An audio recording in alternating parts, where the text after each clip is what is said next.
maybe getting just a new one on. Yeah. But I remember when we kind of worked in the studio, we had these discussions kind of daily, didn't we?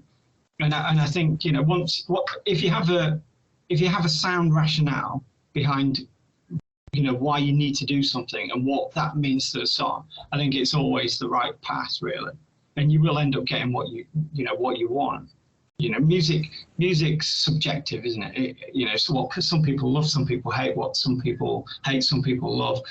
But if you can kind of like be sympathetic to the song, then at least, you know, from our point of view, we've all been honest about it. We'll be like, right, you know, what does this mean? Why should it be there? Give me a reason why that should be there.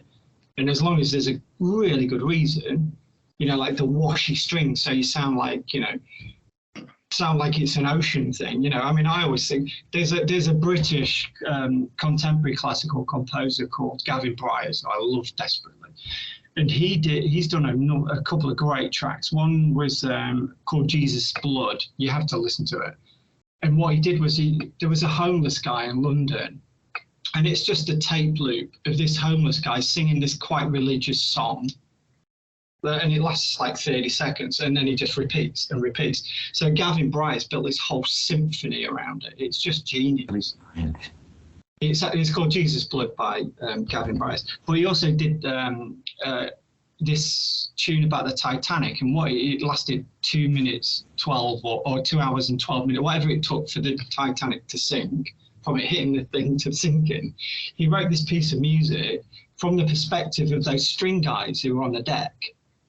So it's just, and it's got these big sweepy strings in it, you know, and it just reminds you of the ocean, and it's that kind of sympathy to the subject matter that kind of like really pays off. But I think, you know, from Undertow's point of view, those big sweepy strings make you think of the sea, and they make you think of being lost at sea. A bit like Gavin Bryars and Titanic, I think. Although nowhere near as good, because he's like a genius. But